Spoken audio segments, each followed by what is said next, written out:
الحمدللہ بلا شبہ ہر قسم کی تعریف اللہ کے لیے ہے جو حی قیوم ہے. اس کی بادشاہت میں اس پہ کوئی چیز پوشیدہ نہیں رہتی، اسے نیند یا اونگ نہیں لگتی، اور وہ کسی بھی معاملے میں غافل نہیں رہتا. اس کے اپنے اولیاء کے لیے اس کی رعایت کافی ہے. میں گواہی دیتا ہوں کہ اللہ کے علاوہ کوئی معبود حقیقی نہیں، اور میں گواہی دیتا ہوں کہ محمد اللہ کے بندہ اور اس کے رسول ہیں. ان پر، ان کی آل پر اور ان کے اصحاب پر تمام پر درود و سلام نازل ہو.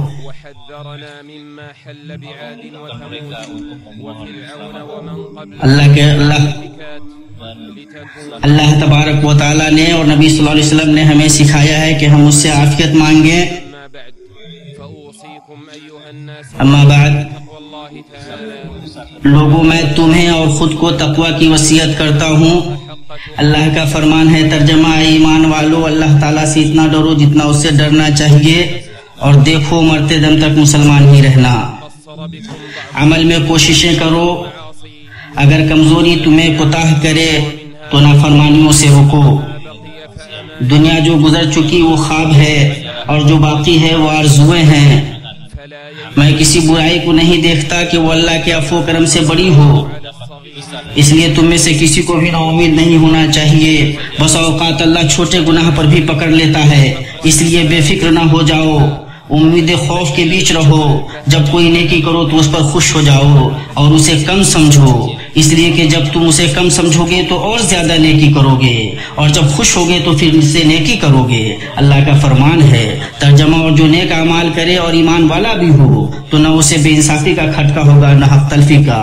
مسلمانوں، نفسوں کا اپنے مولا کی طرف احتیاج ہر احتیاج کے اوپر ہے کہ وہی ان کا رب اور خالق ہے جس نے انہیں سیدھا پیدا کیا. اللہ کا فرمان ہے، جس نے اسے پاک کیا وہ کامیاب ہوا، اور جس نے اسے خاک میں ملا دیا وہ ناکامیاب ہوا. نفس اللہ کے حاجت مند ہے، اس کی عظمت و جلال کے آگے ٹوٹے ہوئے ہیں. کھانے پینے سے کہیں زیادہ انہیں اللہ کی ضرورت ہے. اللہ ہی کے ہاتھ میں سارے معاملات کی کنجی ہے، وہ بے نیاز اور بہت بخشنے والا ہے. اللہ کا فرمان ہے، اے لوگو تم اللہ کے محتاج ہو، اور اللہ بے نیاز خوبیوں والا ہے. اس نے اپنے بندوں کو پکارا اور کہا، اے میرے بندو، تم سب کے سب گمراہ ہو سوائے اس کے جسے میں ہدایت دے دوں، لہٰذا مجھ سے ہدایت طلب کرو، میں تمہیں ہدایت دوں گا. اے میرے بندو، تم سب کے سب بھوکے ہو سوائے اس کے جسے میں کھلا دوں، لہٰذا تم مجھ سے کھانا مانگو، میں تمہیں کھانا کھلاؤں گا. اے میرے بندو، تم سب کے سب ننگے ہو سوائے اس کے جسے میں پہنا دوں، مجھ سے پہناوا مانگو، میں تمہیں پہناؤں گا. اسی لیے دعا عبادت ہے، اور سورہ فاتحہ کا آدھا حصہ خالص دعا کے لیے ہے. مخلوقات میں سب سے کامل اور رب کو سب سے زیادہ جاننے والے محمد صلی اللہ علیہ وسلم ہیں. آپ ہی سب سے زیادہ خشیت والے اور تقوی والے ہیں، سب سے فصیح اللسان اور سچی بات کرنے والے ہیں. اللہ کے کلام کے بعد ان کا کلام سب سے اچھا کلام ہے. آپ کا طریقہ سب سے اچھا طریقہ ہے. آپ لوگوں کے سب سے زیادہ خیر خواہ ہیں. آپ نے کوئی خیر نہیں چھوڑی مگر اس کی طرف لوگوں کی رہنمائی کر دی. اپنے رب سے مانگنے میں بندے کو کس چیز کی ضرورت ہے اور دین و دنیا میں کون سی چیز اسے سازگار ہوگی، اسے آپ سب سے زیادہ جاننے والے ہیں. ان پر، ان کی آل پر، ان کے اصحاب پر اللہ کی رحمت و سلامتی نازل ہو. صحابہ کرام آپ سے ایسی ہی دعائیں سیکھتے تھے جس طرح قرآن کریم کی صورتیں سیکھتے تھے. آپ صلی اللہ علیہ وسلم کی دعاؤں اور جوامع الکلم میں اللہ کی توحید، اس کی تعظیم، اس کی طرف رغبت اور دنیا و آخرت میں بندے کی ضرورتوں کی تکمیل کی وہ چیزیں ہیں جو ان دعاؤں کا التزام کرنے، ان کے ذریعے اللہ کی جناب میں گر گرانے، ان کے مطالب پر غور کرنے اور ان کے ساتھ جینے پر آمادہ کرتی ہیں. اور ان چیزوں کی موجودگی میں ان دعاؤں سے دوسری دعاؤں اور اوراد کی طرف پھرنا ایسا کرنے والے کے حق میں نقصان اور ضرر ہے. پھر سوچئے کہ کیا کیفیت ہوگی کہ اگر وہ دعائیں اور اوراد آپ کی سنت اور طریقے کے مخالف ہوں. مسلمانوں، آپ صلی اللہ تعالی علیہ وسلم کی سنت سے ثابت عظیم دعاؤں میں سے وہ ہے جسے ترمذی وغیرہ نے عباس ابن عبد المطلب رضی اللہ عنہ سے روایت کیا ہے کہ انہوں نے فرمایا، میں نے کہا، اے اللہ کے رسول، مجھے کوئی ایسی چیز سکھائیے جو میں اللہ سے مانگوں. آپ نے کہا، اللہ سے عافیت طلب کیجیے. پھر میں کچھ دنوں تک ٹھہرا اور پھر آیا اور میں نے کہا اے اللہ کے رسول مجھے کوئی ایسی چیز سکھائیے جو میں اللہ سے مانگوں. تو آپ نے مجھ سے کہا اے عباس اے رسول اللہ کے چچا اللہ سے دین و دنیا میں عافیت طلب کیجیے. ترمذی نے کہا یہ حدیث حسن ہے. اللہ کے بندو بلا شبہ یہ عظیم دعا ہے. رسول اللہ صلی اللہ علیہ وسلم نے اسے اپنے چچا کو سکھایا. آپ صلی اللہ علیہ وسلم انہیں اپنے باپ کے درجے میں رکھتے تھے. ان کا وہی حق سمجھتے تھے جو بیٹا اپنے باپ کا سمجھتا ہے. حضرت عباس کے دوبارہ سوال کرنے پر کہ انہیں ایسی چیز سکھائیں جس سے وہ اللہ سے مانگیں، اللہ کے نبی صلی اللہ علیہ وسلم کا عباس کو اس سے خاص کرنا اس بات پر دلالت کرتا ہے کہ عافیت کی دعا کے برابر کوئی دوسری دعا نہیں، اور اللہ ذوالجلال والاکرام کو جس کلام سے پکارا جاتا ہے اس میں کوئی اس کی جگہ نہیں لے سکتی. اس کے اندر رغبت رکھنے والوں کے عزائم کو مہمیز دینے کا سامان ہے کہ وہ اس دعا کو لازم پکڑیں. اللہ کے نبی صلی اللہ علیہ وسلم سے لگ بھگ 50 حدیثوں میں بالتواتر لفظی و معنوی طور پر عافیت کی دعا نقل ہوئی ہے، اور اس کی وجہ یہ ہے کہ اگر بندہ دین و دنیا میں عافیت پا جائے تو اسے انتہائی مقصود حاصل ہو جائے گا. اور سب سے بڑی عافیت بندے کا گناہوں سے محفوظ رہنا ہے.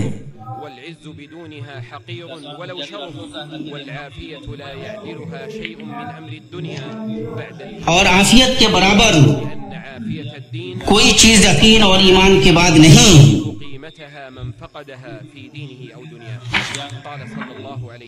اور اس کا اندازہ اسی کو ہو سکتا ہے جو اس کو اللہ تبارک و تعالیٰ سے عافیت طلب کیجئے، اس لیے کہ کسی انسان کو عافیت سے بڑھ کر کوئی چیز نہیں ملی.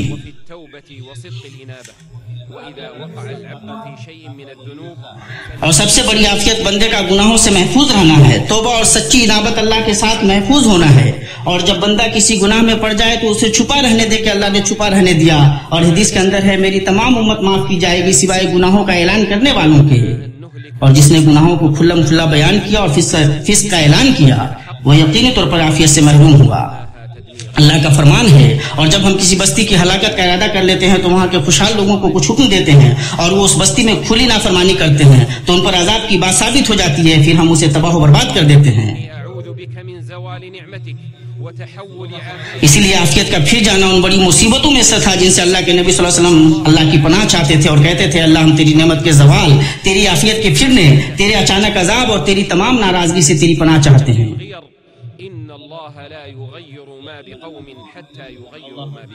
اللہ تبارک و تعالی اس وقت تک کسی قوم کو نہیں بدلتا جب تک وہ اپنے آپ کی چیز کو نہ بدلے. لوگوں کے حقوق سے سلامتی میں عافیت ہے، اور یہ کہ تم اللہ سے اس حال میں ملاقات کرو کہ کوئی شخص عزت کے اعمال میں تم سے کسی ظلم کے بدلے کا مطالبہ نہ کرے. ایک آدمی نے عبداللہ ابن عمر رضی اللہ عنہما کے لکھا کہ آپ مجھے پورا علم لکھ بھیجیے. تو ابن عمر رضی اللہ عنہما نے اسے لکھا علم تو بہت ہے لیکن اگر تجھ سے ہو سکے تو اللہ سے اس حال میں مل کے مسلمانوں کے خون سے تیری پیٹھ ہلکی ہو، ان کے مال سے تیرا پیٹ خالی ہو، ان کی عزت سے تیری زبان رکی ہوئی ہو، اور تم نے مسلمانوں کی جماعت کے معاملہ کو پکڑا ہوا ہے تو ایسا ضرور کرو. والسلام.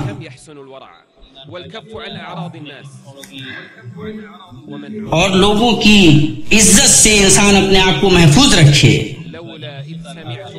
اور سلامتی کے برابر کوئی چیز نہیں. اور کیا وجہ ہے کہ مسلمانوں کے بارے میں خیر کا ظن نہیں رکھتے؟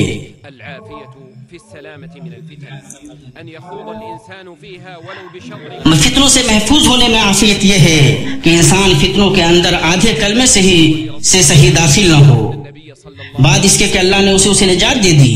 حضرت مقداد بن اسود رضی اللہ تعالیٰ عنہ کی حدیث کے اندر ہے کہ نبی صلی اللہ علیہ وسلم نے فرمایا خوش بخت وہ ہے جو فتنے سے بچایا جائے، خوش بخت وہ ہے جو فتنوں سے بچایا جائے، خوش بخت وہ ہے جو فتنوں سے بچایا جائے اور جو آزمایا جائے اور صبر کرے تو کیا ہی اچھی بات ہے. اسے ابو داؤد نے روایت کیا ہے. ناکامی یہ ہے کہ تو بلا کو کھینچنے کی کوشش کرے جبکہ اللہ نے تجھے اس سے نجات دے دی، اور یہ کہ تو فتنوں میں پڑے اور اللہ نے تجھے ان سے عافیت بخش دی، اور یہ کہ تو شہوات و شبہات کے فتنوں کا باعث بنے، اور یہ کہ تو عافیت و معافات کی اس نعمت کے پردے کو چاک کرے جس سے اللہ نے تجھے اور تیرے معاشرے کو نوازا ہے. اللہ کے بندو، عافیت میں سے وطن اور دیار کی عافیت ہے، اور امن و استقرار عافیت ہے۔ اللہ کے نبی صلی اللہ علیہ وسلم کا فرمان ہے دشمن سے منہ بھیڑ کی تمنا نہ کرو اور اللہ تعالیٰ سے عافیت طلب کرو۔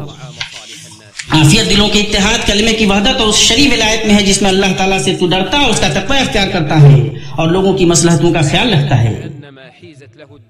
عافیت یہ ہے کہ بندہ اپنے نفس و جان اور اہل و عیال میں مامون ہو، اپنے بدن میں آزار سے پاک ہو، اس کے پاس دن کی روزی ہو تو گویا اسے پوری دنیا عطا کی گئی۔ ہر دن کی صبح دعائے عافیت کرے، جسے ابن عمر رضی اللہ عنہما نے روایت کیا ہے کہ انہوں نے کہا اللہ کے نبی صلی اللہ علیہ وسلم صبح و شام یہ دعائیں نہیں چھوڑا کرتے تھے، اے اللہ میں تجھ سے دین و دنیا میں عافیت طلب کرتا ہوں، اے اللہ میں تجھ سے اپنے دین اور اپنی دنیا میں عفو درگزر اور عافیت طلب کرتا ہوں، اے اللہ تو میری ستر پوشی کر، میرے خون کو معمون کر، اے اللہ تو میرے آگے سے، پیچھے سے، دائیں سے، بائیں سے اور اوپر سے میری حفاظت فرما، اور میں تیری عظمت کی پناہ چاہتا ہوں کہ میں اپنے نیچے سے غفلت میں ہلاک کیا جاؤں۔ اسے امام محمد ابو داؤد اور ابن ماجہ نے صحیح سند سے روایت کیا ہے۔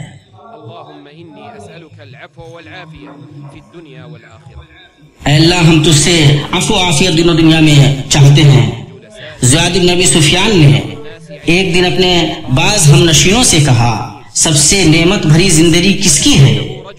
انہوں نے کہا آپ کی اے امیر، تو انہوں نے کہا نہیں بلکہ وہ مسلمان آدمی ہے جس کی بیوی مسلم ہے، ان دونوں کو زندگی میں بقدر کفاف روزی حاصل ہے، بیوی اس سے اور وہ بیوی سے خوش ہے، نہ وہ ہمیں جانتا ہے اور نہ ہم اسے جانتے ہیں۔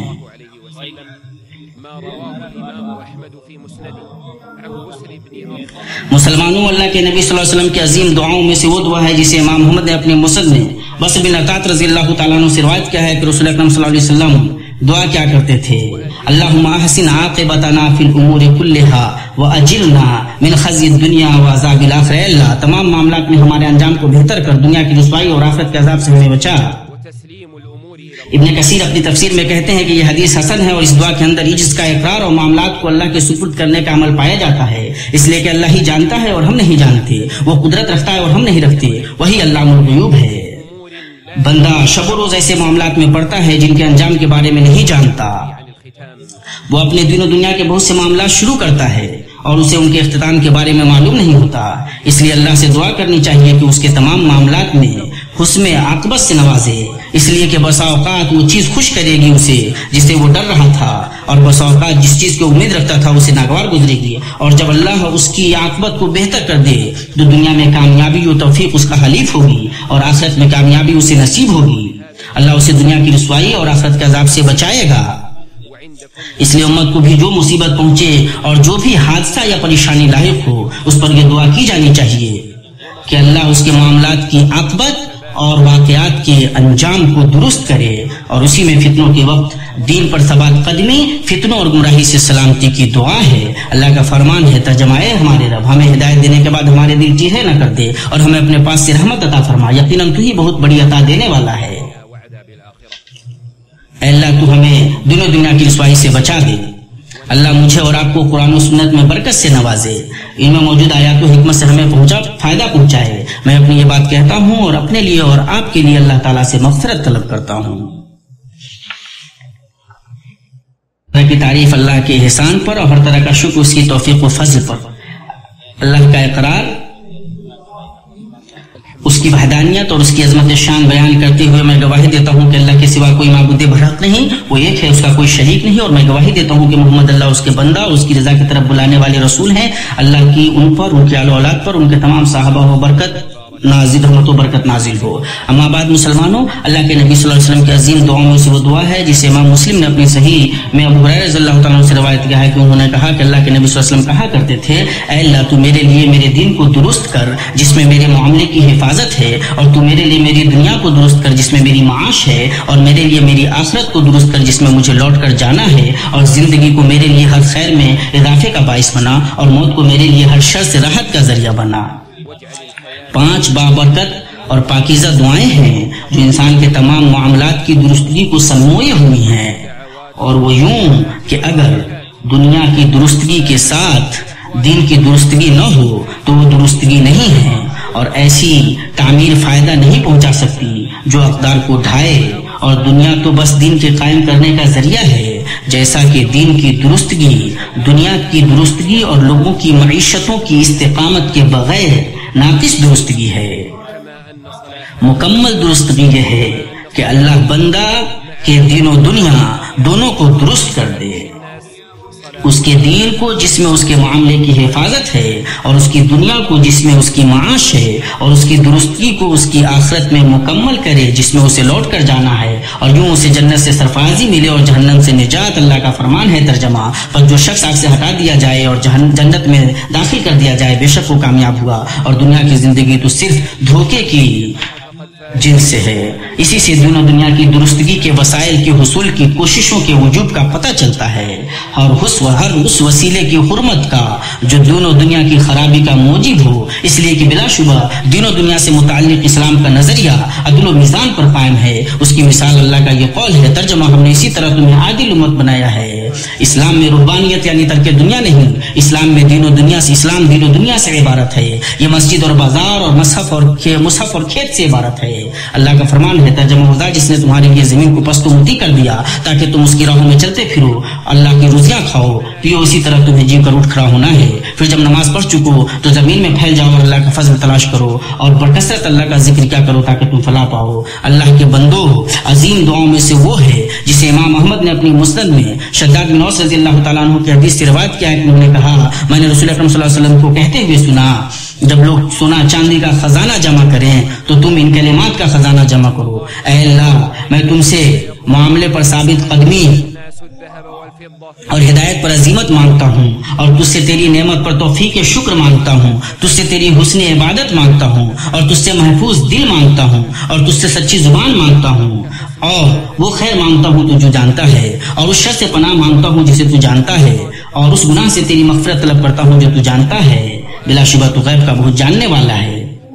اور یہ دعا کتنا ہی بہتر خزانہ ہے، یہ اس بات کی حقدار ہے کہ اسے یاد کیا جائے اور جمع کیا جائے، بچا کر رکھا جائے اور فنا نہ ہونے دیا جائے۔ اللہ کا فرمان ہے مال و اولاد تو دنیا ہی کی زینت ہے، اور ہاں البتہ باقی رہنے والی نیکیاں تیرے رب کے نزدیک اور ضرور ثواب اور آئندہ کی اچھی توقع کے بہت بہتر ہیں۔ اس کے اندر نبی صلی اللہ علیہ وسلم نے بہت سے خیر کو جمع کر دیا ہے۔ سب سے پہلا تو دین پر ثابت قدمی کی دعا ہے، زندگی میں ثابت قدمی اور موت کے وقت ثابت قدمی، اور پرصراط پر اس دن ثابت قدمی جس دن پاؤں پھسل جائیں گے، اور دنیا میں صراط مستقیم پر ثابت قدمی کے بقدر ہی قیامت کے دن پرصراط پر ثابت قدمی ہوگی۔ پھر آپ نے اللہ سے ہدایت پر عزیمت کا سوال کیا، اور یہ بھلائی میں رغبت، اس میں سرگرمی، اس پر صبر اور اس پر ثابت قدمی سے عبارت ہے۔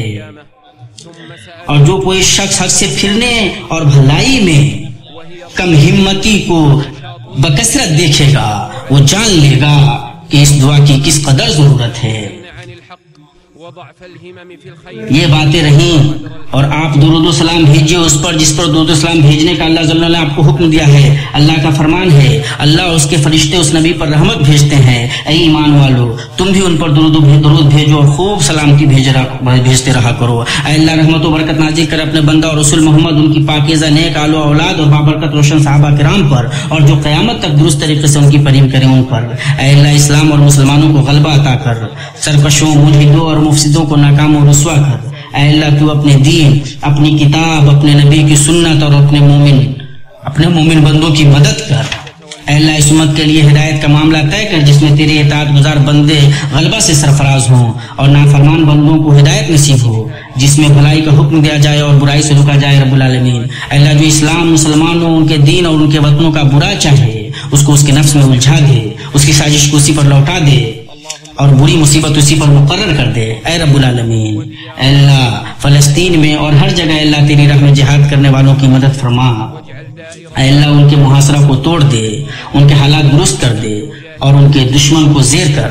اے اللہ مسجد اقصی کو ظالموں کے ظلم اور غاصبوں کی جارحیت سے آزاد کر۔ اے اللہ ہم تیرے اسم اعظم کے وسیلے سے سوال کرتے ہیں کہ تو ہمارے مسلمان بھائیوں کے ساتھ ہر جگہ لطف کا معاملہ کر۔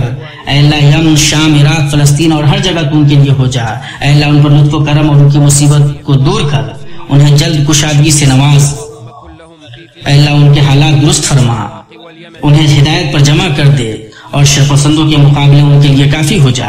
اے اللہ ان کے دشمن کو نام کر۔ اے اللہ تو سرکش ظالموں اور ان کے مددگاروں کو پکڑ لے۔ اے اللہ تو سرکش ظالموں اور ان کے مددگاروں کو پکڑ لے، اس لیے کہ وہ تجھے عاجز نہیں کر سکتے۔ اے قوی و عزیز،